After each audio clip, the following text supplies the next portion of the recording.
At work I have a need for a blower. I work on forklifts and basically they're like giant hoovers.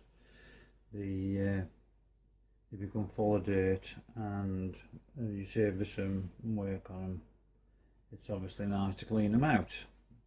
I have a Makita cordless drill which the company very kindly bought me along with 3 batteries. I don't use it a massive amount, so there's always at least 1 or 2 batteries that have fallen standing about doing nothing, so I decided I'll buy one of these because it's a home-based item, and for whatever reason they seem to be being sold off on eBay.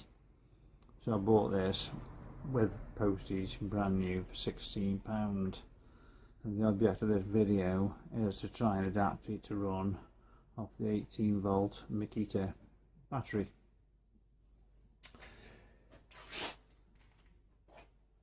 One of these.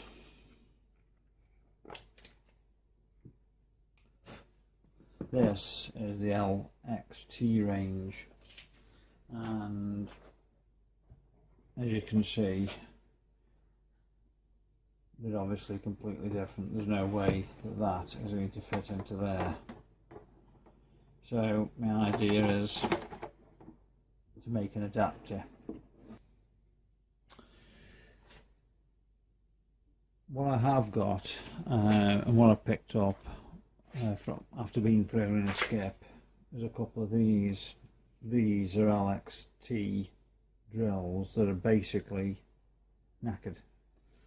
I could repair them, but in fairness I've got enough cordless drills to sink a battleship, and it isn't worth the time and effort because I'm pretty sure that it's the motors that are knackered. I can order the motors, but what's the point? So I've decided that if I can graft this onto there, then basically I can just slot that in, use it as an item. Okay, it means it's a wasteful use of the drill, but they didn't cost me anything. As I say, they're faulty anyway, so that's what I'm going to do. How I'm going to do it, I'm not sure, but I'm going to do it. The thing to do now is, this is an 18-volt DeWalt battery, and I'm going to put positive on there, negative on there, those 2 terminals.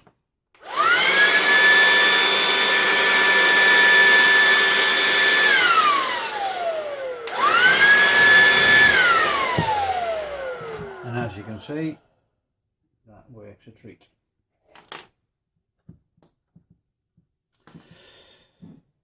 So the next thing is I'm going to have to cut off the bottom of the drill. In fact, I've already done it.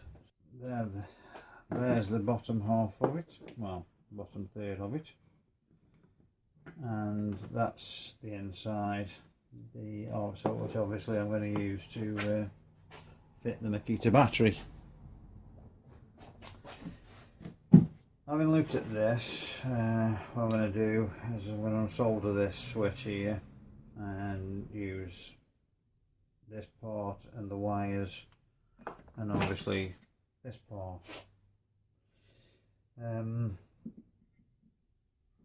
I've also given some thought to how I'm going to attach it, and I've come up with the conclusion that what I'm going to do, or what I've actually already done, is make a plate. This is the plate, and basically this plate fits into the slots where the battery normally goes, and basically obviously stops short of the 2 connections. That obviously doesn't stop from this pulling out, but it does stop it from dropping. So obviously when it's in use, that's going to take the weight of the battery. Also noticed that here, this side and this side is basically empty space. So I've got a piece of wood, and with the aid of a drill and a file, I've made it that shape. Not very pretty, but I will try and tidy this up a bit. And the idea at the moment is this, my apologies, stupid, that goes into there like so, and that somehow fits on there.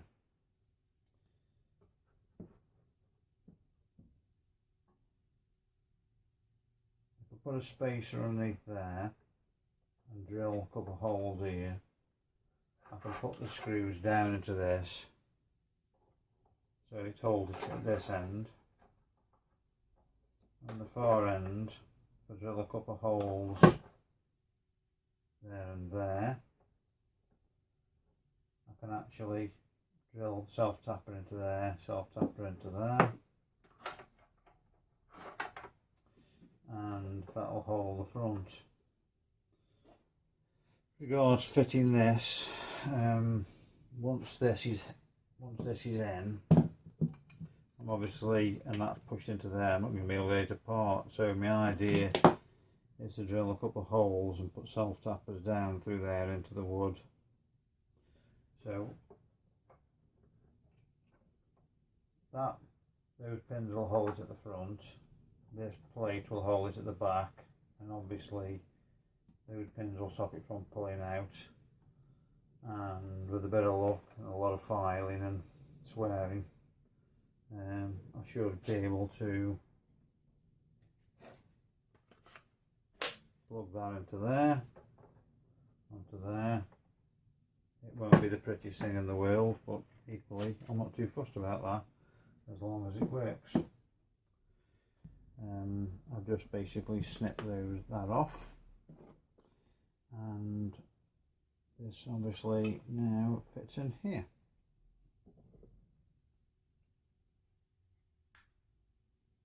Like so.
It's coming along, coming along.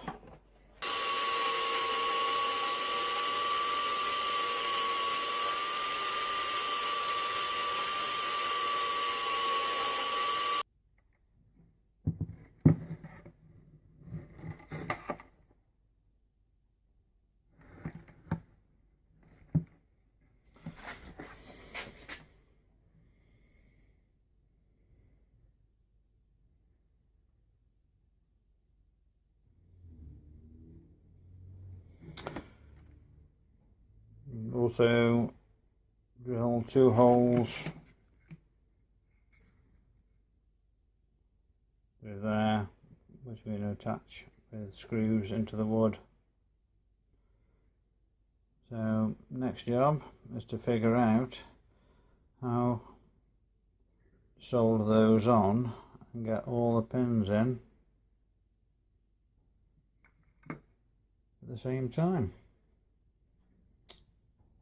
As you can see, I've now painted and attached the adapter to the blower, and I've also decided that because of the length of wire and the fact that those are going to be quite difficult to do in situ, to pre-solder a couple of wires onto the lugs, and the next step will be to attach these to those two and endeavour to get it into position and screw it down. Off camera, I've soldered the 2 wires together. I put heat shrink on to protect the connections, stop them from shorting together, and as you can see here, I've added an extra hole which corresponds with the rear. I think that'll give it a lot more support than trying to epoxy it in.